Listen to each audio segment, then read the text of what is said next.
Hello, Kenny. Hey, what's going on? Dude, what's going on, man? You're live on the Zach Moonshine Show. All right. What the fuck is going on in the world of Fister, man? Well, I just threw a load in the washer. Yeah, I forgot. I forgot the interview was at 9. I thought it was. I don't know what I was thinking. And yeah, I'm glad you caught me when you did. We're getting up early in the morning tomorrow, and we're driving up to Indianapolis for Crushing Sound Fest.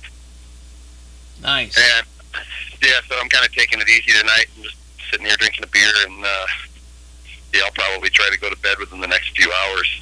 Party, huh? Fuck yeah, man. Fucking, so, what fest is it that you're going to? It's called Crushing Sound. It's a new one. This is their first year. It's going to be at Healer in Indianapolis. Yeah, we're playing that, and I think Indy's like about 3.5, 4-hour drive from us, and we lose an hour because they're on the East Coast time. So I think I'm going to get up at like 7:30 in the morning and run a couple errands, and then pick up our drummer and grab our guitar player and head up. Crushing fucking Sound, dude. That's fucking perfect for you guys, dude. The name, I mean, my eardrums just got done getting crushed to fucking complete fucking annihilation from the cover that you guys do of For Whom the Bell Tolls, man. I'm glad you dig it. Fuck, dude. You got to tell me, man, like, how the fuck did you guys, how the hell did you slow that down, man? That's the first thing that popped in my mind. The first time I listened to it, I was like, because I was thinking to myself, I bet they're going to slow this down and make it heavy as shit. And sure enough, you did.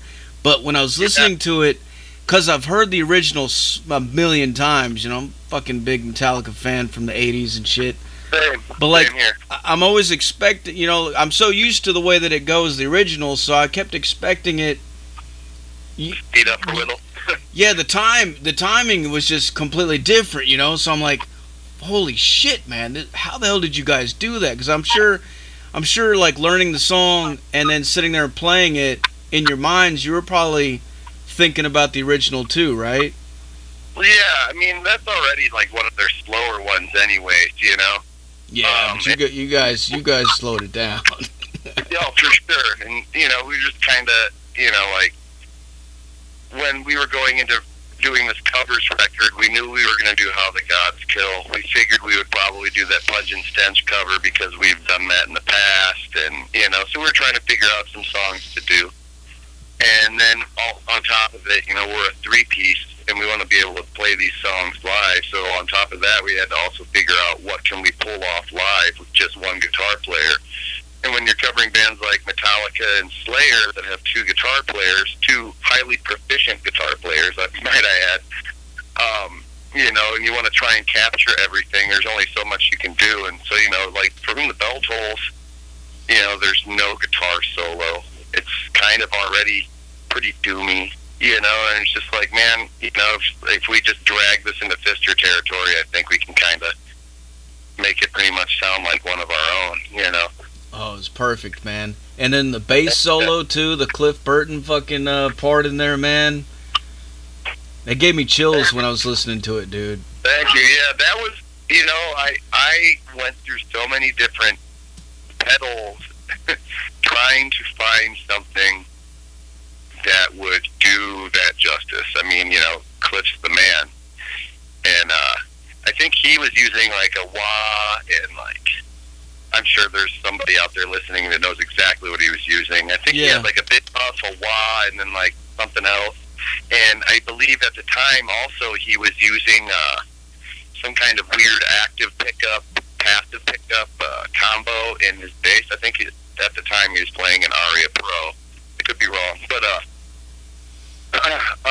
you know, so I was just trying to tinker around with how I could recreate something, you know, not exactly that sound, but something that worked in that. So I think at the time I ended up using I had a data corruptor from who makes that. That's not harmonics. Shit, I feel like an ass. I'm on the spot now. Earthquaker devices, but they made that pedal, and I used that with I think I used that with a C9 organ pedal, and then now I actually just run a bunch of different Boss pedals, and that works pretty well. And I ended up using a Wah live, and it's pretty close to how it sounds on our record. Yeah, I heard the live version. Somebody uploaded it on YouTube. It's fucking badass too, man. Cool. Yeah, we've been playing it.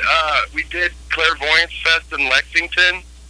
I think was the first time we played it live. No, we played it at our 10-year anniversary too. But yeah, we played it in Lexington, and then we've been playing it. We did an East Coast tour a couple months ago, and we played that. And then we also did Mandatory Suicide and Too Old, Too Cold. Sometimes we wouldn't play all three. We'd kind of interchange a couple of them here and there. But hell yeah, man. Well, I definitely think if Cliff Burton's somewhere out there listening, he would fucking definitely be proud of that, I think. Well, awesome. That's a huge honor. I would hope the same, too. I mean, yeah. Honestly, when I'm listening to it, I can picture him in my mind, fucking headbanging, dude, in slow motion. Another track I want to ask you about is the Slayer one, dude. Mandatory Suicide, man. You guys fucking nailed that one too. Thanks. Yeah, those were the two I think we slowed down the most. I think most of we slowed down How the Gods Kill too. But yeah, most of the other ones we kind of somewhat stuck to their tempos, but we knew some of them we had to slow down just for the, kind of that Fister feel, and Mandatory Suicide was definitely one of those. Oh man, the ending part of Mandatory Suicide, when it goes into that last part, is so fucking heavy the way that you guys did it, man. I love it, dude. Thank you. Yeah, it is heavy, I agree. That's probably one of the heaviest parts on the record. Hell yeah. Jeff Hanneman would fucking definitely be proud of that, I'm sure. Yeah, he was awesome too. That's what's crazy is like, yeah, shit. I mean, a lot of people are checking out all these bands that we grew up listening to, and I mean, we're getting old too, obviously, but yeah, it's fucked up. And then the Dark Throne cover, man, fucking that's fucking badass too, and that kind of surprised me that was on here. Because, I don't know, you guys being a fucking doom band, I was expecting it to be more doomier bands, but then you had a black metal band in there, Dark Throne, that was fucking, and you guys fucking nailed that one too, man. And thanks, yeah, that song's awesome. That song's not even that old. Like, I've had a couple people ask why we didn't do, like, Transylvanian Hunger, or, like, something off of their Trinity, and to be honest, like, I really dig their later stuff. Like, yeah, they kind of got a little punkier. Mm-hmm. And yeah, we were kind of tossing around. We were between that one or Graveyard Slut. We were kind of torn between which one to do, but we figured this would be more appropriate with our album title and just generally being older and a little less stoked about every little thing out there now. So. And it has a doom part in it too, like that one, like where it breaks down and it goes into that slower tempo. So yeah, we didn't mess with that one too much. I think we did slow down that midsection a little, but they slowed it down too in their version. But I think we might have slowed it down just a little more, just to give it a little more contrast, kind of just shake things up a little. Because as much as we wanted to do these songs justice, and also we kind of needed to put our own little stamp on them. It's funny, a long time ago, one of my friends that does a podcast, Soggy Bog of Doom, or he used to do that podcast. I don't think he's done it in a while, but he posted. Yeah, Bob England. He posted on Facebook a while ago that he was asking if anybody knew of like a black metal band that had like a really heavy, thick sound like a doom band, and a bunch of people were commenting and stuff, and now when I listened to this record and I heard your cover of the Dark Throne song, I was thinking to myself, dude, this is exactly what I think he was fucking looking for. Yeah, I need to make sure he checks it out. I haven't talked to him in a little while. Thanks for reminding me. Hell yeah, man. Yeah, he's a cool dude. Yeah. And yeah, the Danzig How the Gods Kill, man. Fucking that is another one that really it's fucking I love it, man. And the way that you guys collaborated with Eva from Church. Mhm. How did that come about? Well, we've toured with them a couple times. She's a really good friend, and I think when we were in Europe last year, we were both touring. We were touring on No Spirit Within, and they were touring on Light Will Consume Us All. I think both those albums came out about a week apart from each other. So we were in Europe with them and UK and all that stuff, and I don't remember how it came up. I mean, I think eventually we just, Danzig probably came on in the van. We were sharing a van with them, and we started talking about how, how the Gods Kill is a fucking masterpiece, and I think she mentioned something in passing, like it would be cool to do like a cover together, and then later that year we were doing the intro to How the Gods Kill, and we were taking that and then going into a live version of our song Gemini, and we played that in Sacramento when Church was playing with us, and she mentioned it again, and we were like, you know what, we should do this on the record. We had already been talking with John Christ about doing some kind of collaboration before we decided to even cover any Danzig songs. Yeah. And that kind of fell through, hopefully temporarily, who knows. But either way, we knew that we weren't going to be able to collaborate with him on something, and we did want to do a 10-year anniversary record and make it really special. So then, once we decided, why don't we just cover this song with Ava singing, I think that's when we were kind of like, well, let's just fucking make a covers record. First it was going to be like, let's do a couple covers and record a few old ones, and then it just became more and more of a cover album, and we really still wanted to put the Failure on it because it hadn't seen a vinyl release or anything, so we stuck that at the end. Yeah, I love Danzig. I love classic Danzig especially, though, and I think it's mostly because of John Christ's guitar work on those early records, man. Like, Awesome. There's just something about, I mean, I still love all the other stuff that they've done, too, but there's just something special about John Christ's playing style, It's like, that's the best lineup. Erie Von, Chuck Biscuits, obviously Glenn Danzig, Yeah, that was the dream team right there. I had been wondering what the hell he had been up to for like a long time, because I really haven't heard anything out of him. Out of John? Yeah. He's teaching guitar and like at a university in Maryland. And he's married. I think his wife's a vet or something. And they have like horses and shit. And yeah, I mean, I don't know him that well. We talked on the phone a few times, and and email and stuff. And he's cool as fuck. I mean, shit. Oh, yeah. Guitar player, big. He's just living life, man. Exactly. Nice. Yeah, hopefully we get to do something with him in the future, and if not, obviously no hard feelings, but that would be really cool to land something. We'll see. Yeah, that would be cool, man.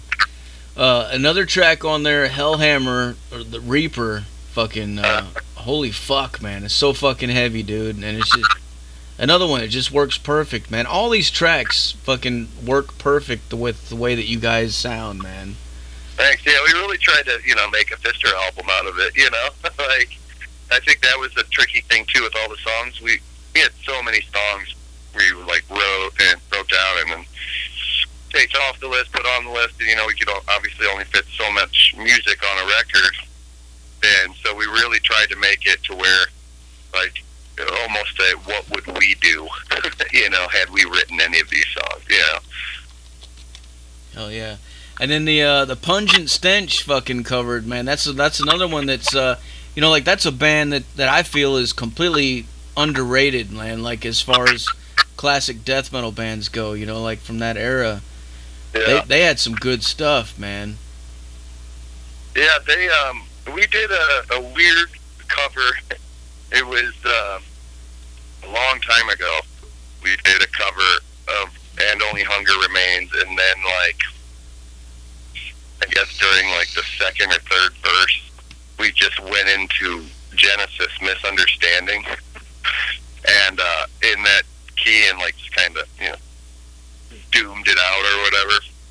Hell yeah. And we played it live, and it was cool. It was a little sloppy, but it was fun, And then like we did like a really nasty sounding demo version of it. I think it's on Facebook or something somewhere. I sent it to Alec Twank from Punch and Stench. I don't think he's in the band anymore, but he dug it, and he was like, "Let me know if you press this to vinyl, and I'll sell it at my record shop or whatever." And we didn't. Well, I guess now we did. Shit, we should maybe holler at him. But yeah. So originally we were gonna do Jewel Throne from Celtic Frost, and Lauren, the owner of Listenable Records, was really persistent. He's like, "You guys should cover Judas Priest or Hellhammer," or he had all these songs. He was really excited about us doing a cover record. He was throwing a bunch of bands at us, and it's like, well, we were already talking about doing Celtic Frost. I mean, it wouldn't be that big a deal if we just did Hellhammer instead. Yeah. We could just throw Reaper into "And Only Hunger Remains," where we normally did that. We'd do like this weird mashup thing. So that's what we originally planned, and he's like, "No, you can't do that at all, like with covers. Like, it's changing the songs too much, and it's taking way too many liberties, and eventually, probably lawsuit juice, He's like, "You can't just take two different people's songs and like play with them you can't be that take that many liberties, I guess, with them." So we ended up doing the full versions of each, which is why they're back to back on the album too, is because they kind of have somewhat of they're kind of a different feel, but like, I don't know, they sounded really cool, played intertwined with each other too. So Hell yeah, dude. One of my favorite Pungent Stench tracks is Tony, the one that they did on one of the fucking Death Is Just the Beginning compilations.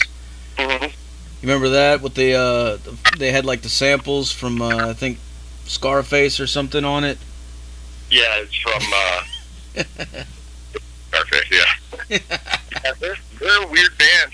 They're still at it, I guess. Too. I've never seen them live, and I honestly don't know what they're all about.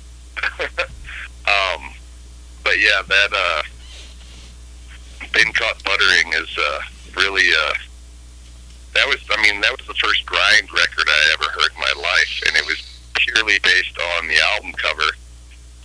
Yeah, it was sick. I saw an ad for it in Sounds of Death magazine. I don't know if you remember that magazine.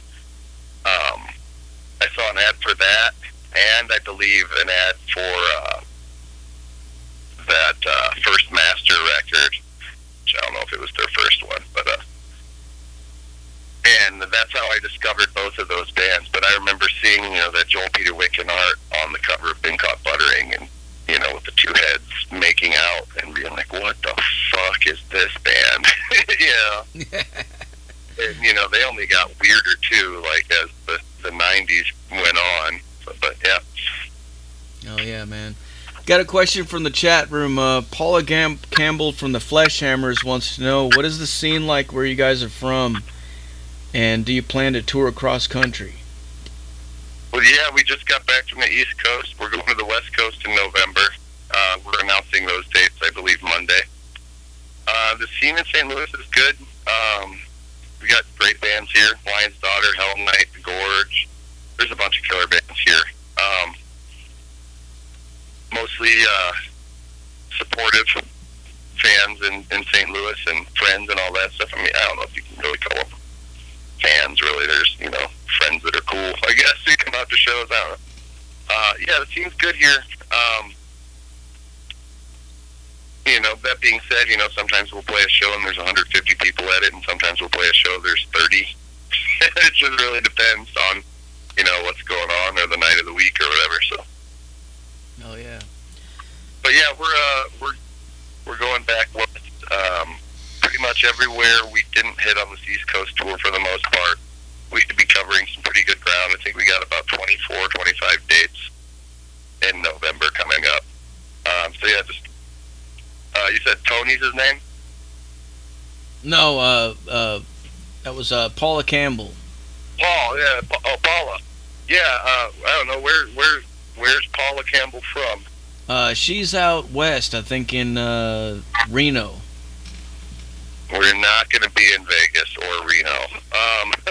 We will be in like Northern California and like Oregon area. I think is close to Reno as we get. I think we have a Eugene date booked.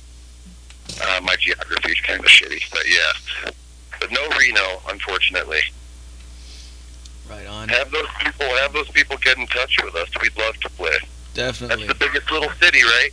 Yeah, that's what I've heard. What I hear. Another question from the chat. Vicky Grandy wants to know what band would you like to play with if you could play with anybody? Man, you know, I love all the bands we've already played with. Let's see, the bands that we haven't played with. Sorry, yeah, kind of on the spot. Who would I like to play with that I haven't already played with? Immortal Bird, actually, would be a really killer band. And hopefully we can make that work out with them. That's a band, actually, we just reached out to recently about doing some stuff with. We've actually never played with them. So yeah, Immortal Bird would have to be my final answer. Right on. Killer death metal band from Chicago, by the way. They just put out a new record too. It's on $20 spin. Cool, I'll check that out, man. She also wants to know, are you guys planning on playing in Canada? Well, we were just in Toronto and Montreal a couple months ago. Otherwise, we have no more dates booked in Canada this year. We've done Vancouver a few times. It's been great. But yeah, I love Canada. We actually camped out on the Ontario. We had a day off, and yeah, it was killer. Beer's really expensive though up there. Need to remember to bring up more of our own with us when we cross the border. Another question for the chat. Metal Man 40 wants to know, when are you guys going to tour the UK? We were there last year. We played Desert Fest in London at the Blackheart, or at the Underground. Yeah, it was awesome. We did there. We did Scotland. We did Newcastle, Leeds, a few days up there. It was cool. We have no immediate plans, but hopefully within the next year or two, we'd love to go back to the UK. Fuck yeah, man. Another question from the chat. What's one of your favorite venues to play? Foo Bar in St. Louis. Love that place. Otherwise, St. Vitus in New York is killer. The Highline in Seattle is an awesome place.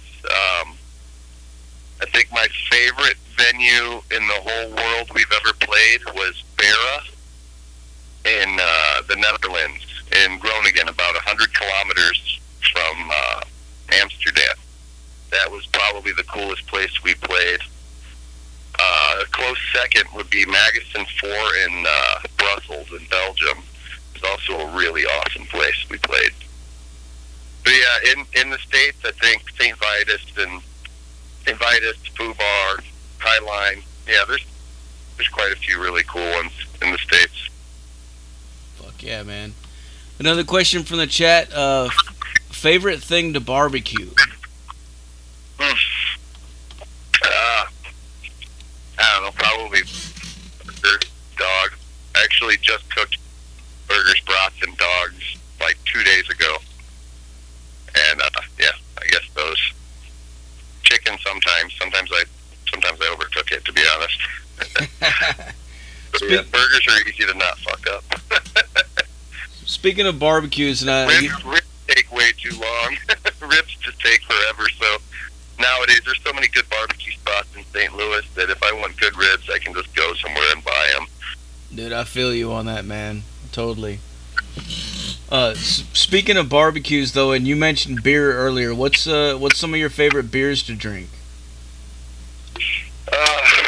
My go-to locally is probably Busch. Right now, I am actually drinking the last can of Narragansett I got from our last tour. It's a Rhode Island beer, and we can't get it in St. Louis. It's just like a cheap regional lager. It's good. I actually, when I'm on tour, I like for the most part trying like the local cheap beers. Those are usually up my alley. Otherwise, I like there's a local brewery in St. Louis called Four Hands that does a lot of cool like IPAs and fancy lagers and shit. And then they do like brown ales and all that stuff. Sometimes, yeah, usually it's Busch. Sometimes I get on kicks and I'll fucking be trying all kinds of different IPAs and stuff like that, but then also sometimes I just grab some cheap beer. Like tonight I'm drinking a Miller High Life fucking. They got these 32-ounce cans for like $1 fucking. Oh yeah, the oil can. Hell yeah, it looks like a big fucking oil filter. Yeah, absolutely. Yeah, you can't beat it, man. 3 or 4 of those motherfuckers, you're fucked. Oh yeah, you're good to go. Absolutely. All right, another question from the chat. Vicky wants to know: do you like bubble baths or showers better? Man, I am 6'6" and almost 300 pounds. Jesus. So, yeah, like there's not a lot of bathtubs that fits all of me in it. Like, I would love to be able to soak in a bathtub. That would be amazing. But that being said, I take showers. Hell yeah, dude. Oh, who the hell has that? I don't know, dude. I didn't even think anything of it. I was like, oh yeah, this is kind of off the wall. She also wants to know, where do you guys see yourselves in about three years from now? Probably the exact same space. I mean, I've lived in this apartment for the last 5 years. My wife's lived here for, I think, like 10. Career-wise, probably about the same as well, I pride ourselves that we are often the second smallest font on the festival posters. Not the smallest font, but religiously the second smallest font. You guys should be bigger than that, man. In my opinion, you guys should be fucking up there, dude. Fucking, especially, I don't know, man. I was gonna say, like, when I first heard of you guys, somebody posted, I think it was Bob Anglem, as a matter of fact. He shared your video for Life is Short, Life is Shit. And I watched that, and that was my introduction to you guys. Like, I had heard of you before that, but I hadn't actually listened. When I watched that and listened to it, I was like, what the fuck, man? This is just fucking insane, man. Like, so fucking heavy, dude. Thank you. Yeah, that song had to be heavy. We were doing a split with Primitive Man. It's not like we could be like, let's write a soft one. We had to keep up with those guys, Those guys are fucking heavy too, man. They are big time. Yeah, those guys rule. And angry. I'm about to hit the road with them again too. Those guys are fucking eternal homies forever. Heavy and fucking angry, man. Yeah, and also sweet and cuddly. What was that record they had? Home is Where the Hell Is, I think. Home is where the hatred is. Yeah, home is where the hatred is. I remember I had that CD in my truck, and me and my wife were driving somewhere, and I popped it out and was putting something else in, and she was looking at it. She just started laughing. She was like, "What the fuck?" Yeah, that's got a pretty wild album cover. Hell yeah, man. Well, let me ask you, man, what kind of influences did you guys... Well, I mean, I'm guessing from this covers album that this pretty much shows some of it, but like, what kind of influences did you have growing up that got you into playing metal? Those, yeah, Metallica, Slayer, the big four. Obviously, those started it for I think all three of us.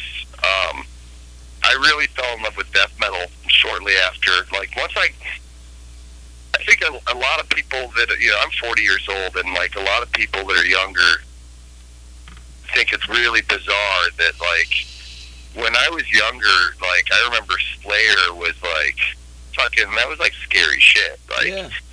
they worshipped the devil, and like that was like a big deal to like an 11-year-old Catholic school kid, like, and once I got over that hump, though, it was just like I couldn't stop looking for like I would like buy like death metal tapes just based on the album art, like Tomb of the Mutilated and the Incomplete, and all these like old death metal like classics now.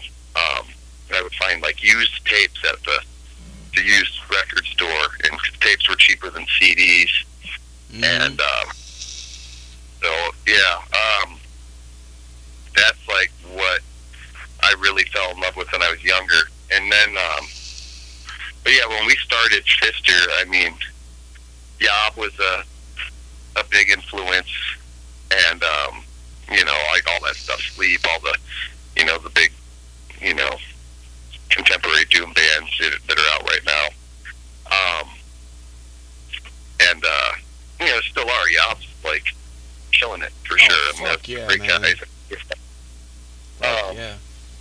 But yeah, like I think after a while, like of kind of figuring out what we wanted to do, we did the Bronzonic record, and that's was just kind of like somewhat thrown together. And then after that, we did Infernal Paramount, and we kind of started figuring out what we wanted to do with our sound. And then we did Gemini, and I think that just kind of made it to where it's like, hey, why don't we just influence ourselves and rip off our own music, essentially, So I like to think we kind of came into our own after we got a couple of years under our belt. Yeah, I'm 41, so like I'm right there with you in the same boat, dude. I remember, it was the Metallica and Slayer and stuff like that, and then it was just immediately into death metal, and the search for just heavier and heavier and heavier, and it's just still hasn't ended. Yeah. But I feel like you guys, and a lot of bands that are in the similar genre of what you're doing are like that's the fucking heavy of right now. Like, that's, you guys are breaking the boundaries as far as what you can do as heavy as you can possibly push it right now, in my thank opinion. you. Yeah, I mean, there's a lot of heavy bands out there, so yeah, I appreciate it. Thank you very much. Hell yeah, dude. Well, as far as what's coming up next for Fister, man, you guys got this record coming out, and then the record. So it was supposed to come out today in Europe, and I guess there were some issues at the pressing plant, so I think they have to wait like another week or something. So hopefully that doesn't stall the U.S. release time. And then our record release show we're having is on November 1st, and that's our tour kickoff. So we should definitely have them by then. But that's kind of a bummer because, it was supposed to be today in Europe, and then they're like, no, we don't have them. It's like, fuck. But, that shit happens, I guess. So this is going to be... Otherwise, yeah, we got this festival, and then we're doing this November tour. And then I have no idea. I think next year we'll probably do a little more touring, some writing. No definitive plans yet. Oh yeah, this is gonna be available on vinyl, right? Yeah. Hell yeah. It's really, really nice packaging. It's not double LP, but gatefold jacket, and it's in like an insert with like metallic print, and there's a CD that accompanies it, and yeah, Listenable Records did a really, really good job. I can't wait to actually see the full-on physical version. I've just seen like the digital layouts and how it's gonna look, and yeah, I'm pretty stoked on it. Fuck yeah, man. For anybody out there listening that wants to go check it out, where can they go to pre-order or order? So in Europe, it's shop-listenable.net. I believe they're also doing pre-orders for the record on Amazon. And if you don't want to get your records from Amazon, we'll have some on our website too, which is fisterdoom.limitedrun.net. As soon as we get copies of it, we're not going to do a pre-order for it, but as soon as we get copies of it, we'll throw it up on our website with the downloads and all that stuff too. Fuck yeah, dude. Hell yeah. Well, Kenny, I'm about yeah, like they'll be able to find it through our Facebook and Instagram and all that shit, and it's just facebook.com/FisterDoom. FisterDoom's our Instagram, and it's our Twitter too, but we don't really fuck with Twitter too much. Right on. Well, you guys are pretty active on social media? Yeah, I think so. I think you kind of have to be if you want to, anybody to listen to music, Right. Hell yeah, dude. Well, I'm about out of questions for you, man. Is there anything else you want to add to let the people know? No, thank you so much for having me. Thanks for all your listeners and for the provocative question. And yeah, thanks. I'm gonna go play some video games with my kid and probably go to bed early, like some kind of 40-year-old loser. Right on, brother. Well, before I let you go, I got to get you to make this station tag, all right? Yeah, absolutely. All right, whenever you're ready, say something like, "This is Fister, and you're listening to Metal Devastation Radio." This is Kenny from Fister, and you're listening to Metal Devastation Radio. Fuck yeah, dude. What I'm going to do now is I'm going to blast some more Fister for these motherfuckers so they can go fucking crazy, all right, dude? Right on, yeah. Thanks again for having me. Appreciate it. Hey, man, anytime, brother. Take it easy. Right, we'll talk to you later. Cheers. Yeah. There you have it, folks. Fister live on the Zach Moonshine Show with Metal Devastation motherfucking radio. Like I said earlier, and like I always say, put your speakers in your fucking windows, put them in your front lawns, put them in your fucking neighbor's driveway. Make your fucking neighbors fucking hate you, man. Crank this motherfucking shit loud as a fucking fuck. I'm serious. If you don't fucking see U-Haul trucks everywhere tomorrow, you need a new set of balls or you need a new fucking stereo system, period.